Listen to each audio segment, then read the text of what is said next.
Well, we're here at the Hyatt Regency Coolum, up in near Noosa in Queensland, and basically in the last sort of 4 or 5 years, the Cricket Australia team have been coming up here prior to our season to get all our meetings and admin stuff done, so that once the cricket season starts, we can focus on that.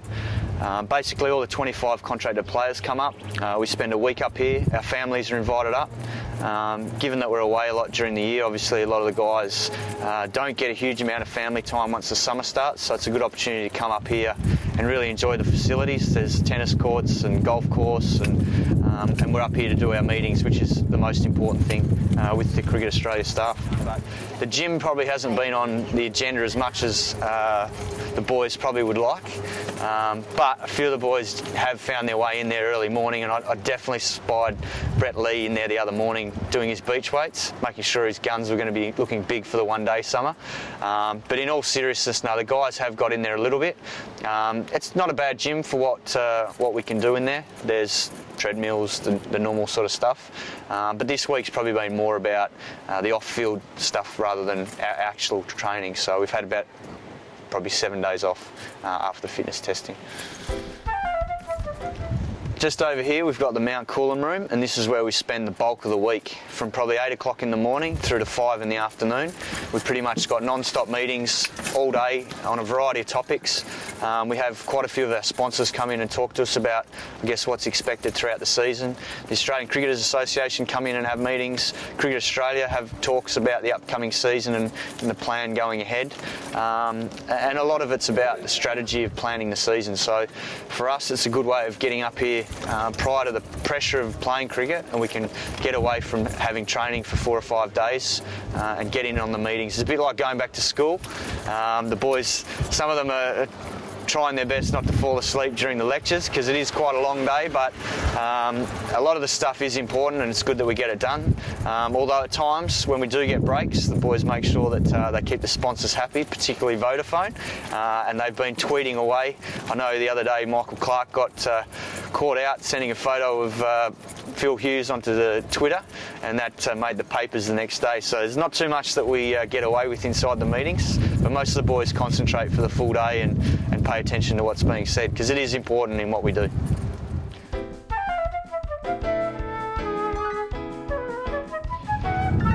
We're just driving past what looks like a big top sort of circus area. That's where the Fosters put on a barbecue evening for all the players and their wives and all the Cricket Australia support staff. Basically, what happens in there is that Fosters provide a night where they want to entertain everyone, and after the dinner's finished, it's a pretty relaxed evening.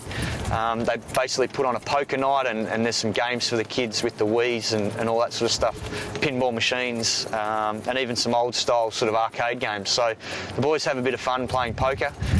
They even have the professional tables and chips and everything, and I think this year one of the Cricket Australia staff, Adam Fraser, took all the boys down, so I think he was supplied with some Foster's product, some nice red wine, so he was the lucky winner this year. We're just driving past a few of the villas where we've done vision screening. We've also done a lot of our media engagements. Our full media day was done on day one, and that sort of went for 4 hours.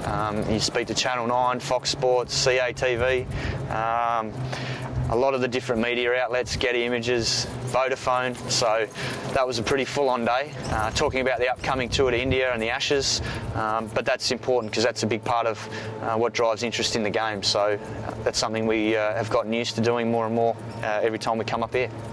Here we are at the Huntingdale Lounge, the place of lunch, and I don't want to boast about my eating capacity, but I probably am the biggest eater in the team. Looks can be deceptive. I think that I've probably been fortunate to pick up a tapeworm in India or something in the last 5 years, because I can put down more food than most in the team, and thankfully it doesn't go anywhere. So, although it probably will catch up with me in the coming years because I'm getting a bit older. But the lunchroom's fantastic. We get looked after really well up here. There's always nice fresh food, fruit, salads, plenty of drinks in there, and there's also a few little treats for the kids. So there's cookies and stuff like that for the kids. Just behind me is the golf course. I think it's home of the Australian PGA Championship, and our resident golf guru, Ricky Ponting, who's off probably scratch, got guided the nerds home yesterday in a thrilling encounter on the golf course. We had a little bit of a challenge on one of the par 3s, and punter managed to put 2 balls inside this circle, probably within 5 metres to the pin. He almost put in a hole in one, so he got the nerds home. He was fantastic, and Doug Bollinger was a surprise package in the last round.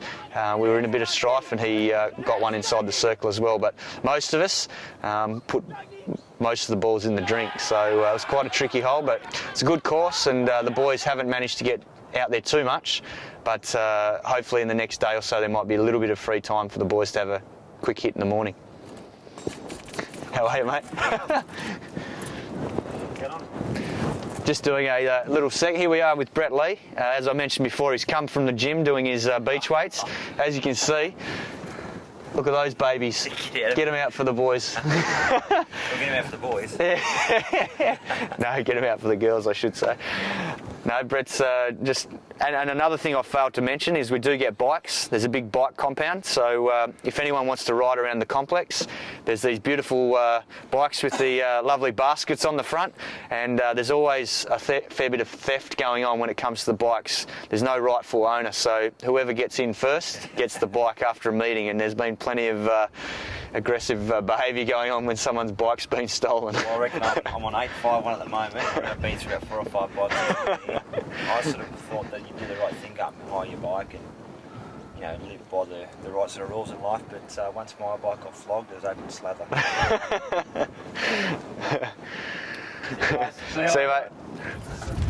Well, here we have the hallowed turf of Wimbledon here at Coolum. The boys have been out pretty early in the morning, particularly the guys with young kids that have been up at 5 o'clock in the morning. Mike Hussey's had his 3 children out here giving them coaching lessons.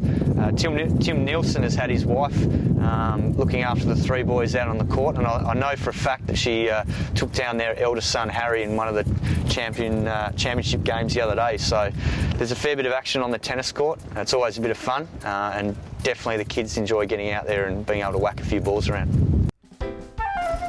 Here we have the Ambassadors Lounge, where everyone has breakfast every morning. It's open from probably 6 o'clock in the morning till time we start meetings at 8 o'clock. And generally, the last one to arrive is Shane Watson himself. Watto's normally the last one at breakfast. He leaves everything in a rush, probably because he's taking too long to get his hair ready. I've been rooming with him this week, and it's been interesting to see how long it takes him to get ready.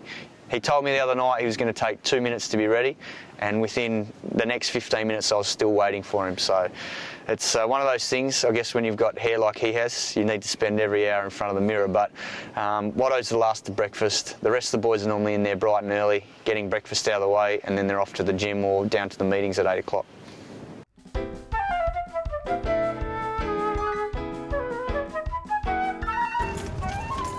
Final port of call is my villa. It's been home all week.